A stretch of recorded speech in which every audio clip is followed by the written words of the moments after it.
So I discovered I had messy hair in CIA because I used to go Muj. We called it Muj. I used to go Mujahideen style, big burly beard and crazy wacky hair. Yeah. Because an ambiguously brown guy with a big beard and long hair can go anywhere in the world without anyone even noticing him.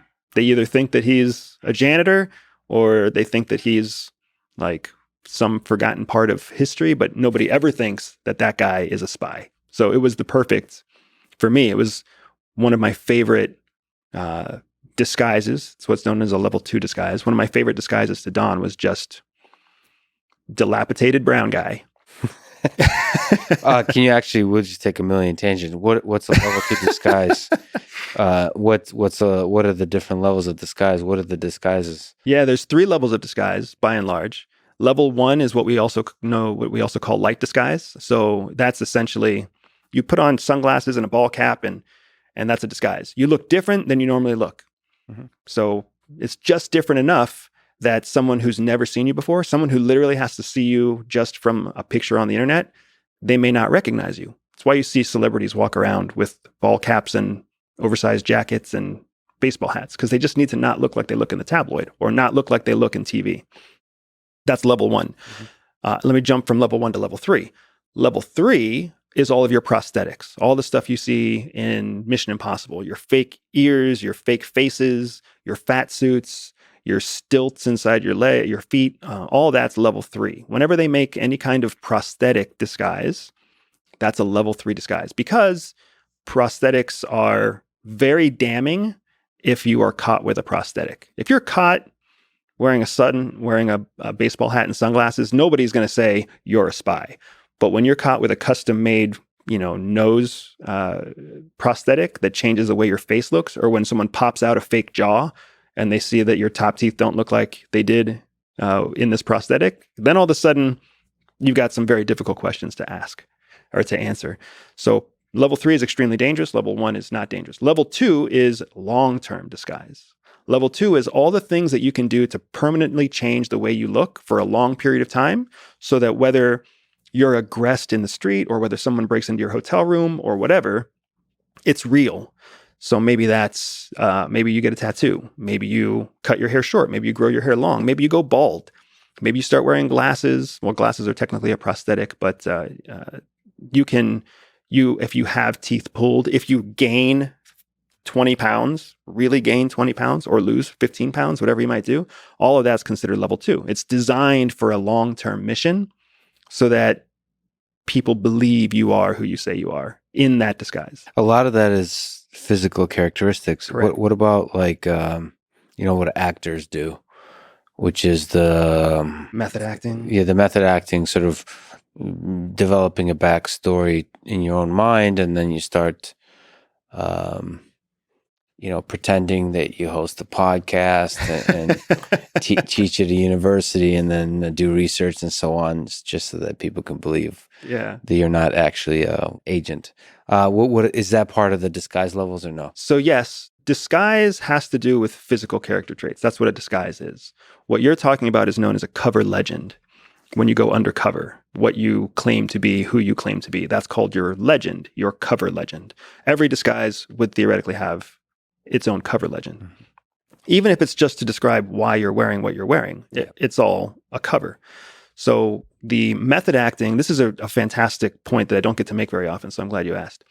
The difference between CIA officers in the field and method actors is that method actors try to become the character. They try to shed all vestiges of who they really are and become the character. And that's part of what makes them so amazing. But it's also part of what makes them mentally unstable over long periods of time. It's part of what feeds their depression, their anxiety, their personal issues, because they lose sight of who they really are. Field officers don't get that luxury. We have to always remember we are a covert CIA intelligence officer collecting secrets in the field. We have to remember that. So we're taught a very specific skill to compartmentalize our true self separately, but make that true self the true identity. So then we can still live and act and effectively carry out our cover legend without ever losing sight, without ever losing that compass true north of who we actually are. And then we can compartmentalize and secure all the information that we need, retain it, remember it, but then return to our true self when we get back to a position of safety. Is it possible to do that? So I just have kind of anecdotal evidence for myself. I really try to be the exact same person in all conditions, which makes it very easy. Like if you're not lying, it makes it very easy to, first of all, to exist, but also to communicate a kind of authenticity and a genuineness, which I think is really important. Like trust and integrity around trust is extremely important to me. It's the thing that opens doors and maintains relationships. And I tend to think, like when I was in Ukraine, so many doors just opened to the very sort of high security areas, and everywhere else too. Like I've just interacted with some incredible people without any kind of concerns. You know, who's this guy? Is he gonna spread it? You know, all that kind of stuff. And I tend to believe that you're able to communicate a trustworthiness somehow if you just are who you are. And I suppose method actors are trying to achieve that by becoming something, and I just feel like there is very subtle cues that are extremely difficult to fake. Like you really have to become that person, be that person. But you're saying as a CIA agent, you have to remember that you are there to collect information. Do you think that gives you away? So one of the flaws in your argument is that you keep referring to how you feel. I feel this, I feel that, I feel like this, I feel like that. That feeling is a predictable character trait of all human beings. It's a pink matter. We call it pink matter. It's a cognitive trait. You are not alone in trusting your feelings. All people trust their feelings. But because what CIA teaches us is how to systematically create artificial relationships where we're the one in control of the source that is giving us intelligence. And the core element to being able to control a relationship is understanding the pink matter truth of feelings. What all people feel becomes their point of view on what reality is.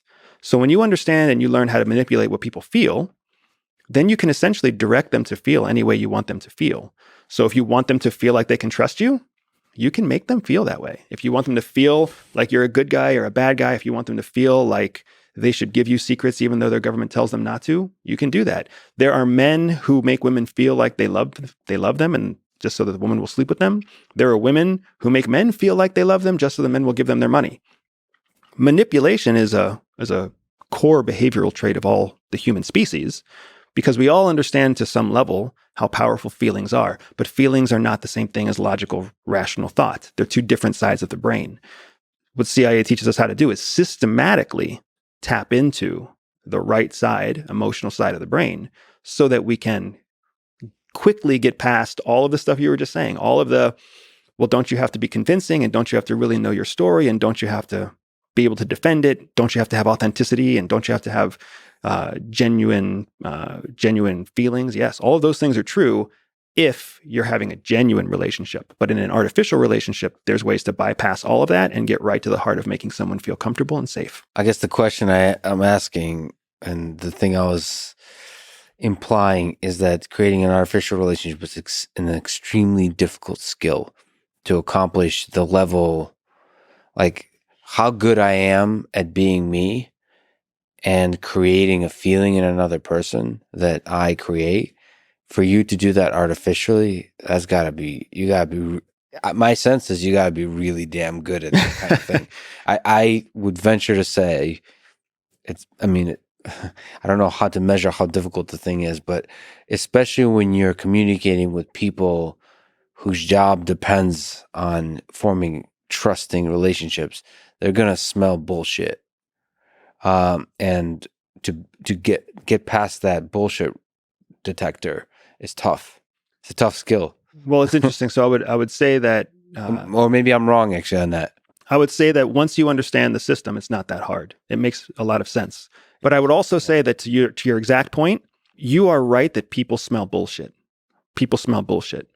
But here's the thing. If you come in smelling like goat shit, you still smell like shit, but you don't smell like bullshit. So they don't count you out right away. And if you come in smelling like rotten tomatoes, or if you come in smelling like lavender, or if you come in smelling like vanilla, or if you come in without any smell at all that matters is that you don't smell like bullshit. Here's the thing that's one of the secret sauces of CIA. When you look and act like a spy, people think you're a spy. If you look and act in any other way, you know what they never, ever think you are? A spy. They might think you're an idiot. They might think you're trailer trash. They might think that you're a migrant worker, but they never think you're a spy. Yeah. And that lesson in everyday life is immensely powerful. If you're trying to take your boss's job, as long as you don't ever look like the employee who's trying to take the boss's job, the boss is focused on all the employees who are trying to take his job. Everybody's prioritizing whether they know it or not. The goal is to just not be the one that they're targeting. Target them without them knowing you're targeting them. So people just, when they meet you, they put you in a bin. And if you want to avoid being put in a particular bin, just don't act like the person that would be, just show some kind of characteristics that bin you in some other way. Exactly right. You have to be in a bin. Just choose the bin. All right. So how, you knowing these methods, when you talk to people, especially in civilian life, how do you know who's lying to you and not? That gets to be more into the trained skill side of things. There's body cues, there's micro expressions. I'm not a big fan of, I don't believe that micro expressions alone do anything. I also don't believe that micro expressions without an effective baseline do anything. So don't for a second think that all the people out there pitching that you can tell if someone's lying to you just by looking at their face. It's all baloney. In my world, that's baloney. Like the way you move your eyes or something like that. Without knowing a baseline, without knowing for that individual, then you actually don't know. And an individual's baseline is based on education, culture, life experience, you name it, right? So it's huge. But when you combine facial expressions with body movements, body language, nonverbal cues, and you add on top of that effective elicitation techniques that you are in control of, now you have a more robust platform to tell if someone's lying to you. So there's like set of like interrogation trajectories you can go down that can help you figure out a person. Technically, they're interview like this podcast. Concepts. Correct. Because an interrogation is something very different than an interview. And in the world of professionals, an interrogation is very different. What's the difference? The nature of how relaxed the thing is or what? So in an interrogation, there's a clear pattern of dominance. There's no equality. Got it. Also, there's no escape. You are there until the interrogator is done with you, right? Anybody who's ever been reprimanded by mom and dad knows what an interrogation feels like. Anybody who's ever been called into the principal's office or the boss's office, that's what interrogation feels like. You don't leave until the boss says you can leave. And you're there to answer questions, the boss asks questions. An interview is an equal exchange of ideas. You are in control of this interview, for sure. But if we were having coffee, I could take control if I wanted to take control. If I wanted to ask you personal questions, I would. If I wanted to talk to you about your background, I could. Why am I in control of this interview exactly? Because the person in control is the person asking questions. I'm sitting here, as you've spoken about, my power here is I'm the quiet one listening. You're exactly right. Guess where this conversation goes? Yeah. Anywhere you choose to take it, because you're the one asking questions. Every time I answer a question, I am creating a pattern of obedience to you, which subliminally, subconsciously makes me that much more apt to answer your questions. Of course, you can always turn that and start asking me questions. It should, but you're saying that there's through through conversation, you can call it interviewing. You can start to see cracks in the story of the person and the degree to which they exaggerate or lie or to see how much they could be trusted, that kind of stuff. What I'm saying is that through a conversation, you develop a baseline, right? Like even just in the first part of our conversation, I've been able to create some baseline elements about you. Mm-hmm. You've been able to create baseline elements about me. Maybe they're just not front of mind. From those baselines, now we can push through more intentional questions to test. Got it. To test whether or not the person is being truthful because they're operating within their baseline, or if you are triggering sensitivities outside of their baseline, and then you can start to see their tells. That's fascinating. Yeah, baseline, like even like the tells, right? The eye contact. Like you've probably already formed a baseline that I have trouble making eye contact, and so if you ask me difficult questions and I'm not making eye contact, maybe that's not a good signal of me lying or whatever. Correct. Because I always have trouble making eye contact, stuff like that. That's really fascinating. The majority of your eye movement is to the right. Yeah. Your right, my left. Yes. Right, which is usually someone who's, if you ask micro-expressionists, that's someone who's referencing fact. Yeah. That's not necessarily what's happening for you because you're pulling concepts out of the air. So it's also a place where you reference something other than fact. It's a place for you to find creativity. Yeah. So if I just thought that you were lying because you look up and to the right, I would be wrong. That's so fascinating. And a lot of that has to do with like habits that are formed and all those kinds of things, or maybe some right hand, left hand type of situation. Right eye dominance. Yeah, right eye dominance. It's going to make you look to the right. Is this a science or an art? It's a bit of both. I would say that like all good art is taught from a foundation of skills. And those skills are taught in a very structured manner. And then the way that you use the skills after that, that's more of the artistic grace. So I've always called espionage an art. Spying is an art. Being able to hack human beings is an art. But it's all based in a foundation of science. You still have to learn how to mix the color palette and use certain brushes. Do you think of that as a kind of the study of human psychology? Isn't that what a psychologist does, or a psychiatrist? What from this process have you learned about human nature? Nature, yeah. I mean, I suppose the answer to that could be a book, but it probably will be a book. I'll save you that, yeah. But sort of, is there things that are surprising about human nature, surprising to us civilians, that you could speak to? Yes. One thing is extremely surprising about human nature, which is funny because that's not the answer I would have said. So I'm glad that you clarified this specific question. The thing that's surprising about human nature is that human beings long, like in their soul, there's like a painful longing to be with other people. And that's really surprising because we all want to pretend like we're strong. We all want to pretend like we're, independent. We all want to pretend like we are the masters of our destiny. But what's truly consistent in all people is this like longing to commune with others like us.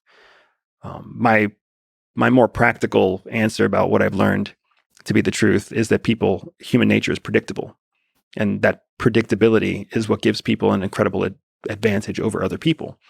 But that's not the surprising piece. I mean, even when CIA taught me that human nature is predictable, it just made sense. I was like, oh yeah, that makes sense.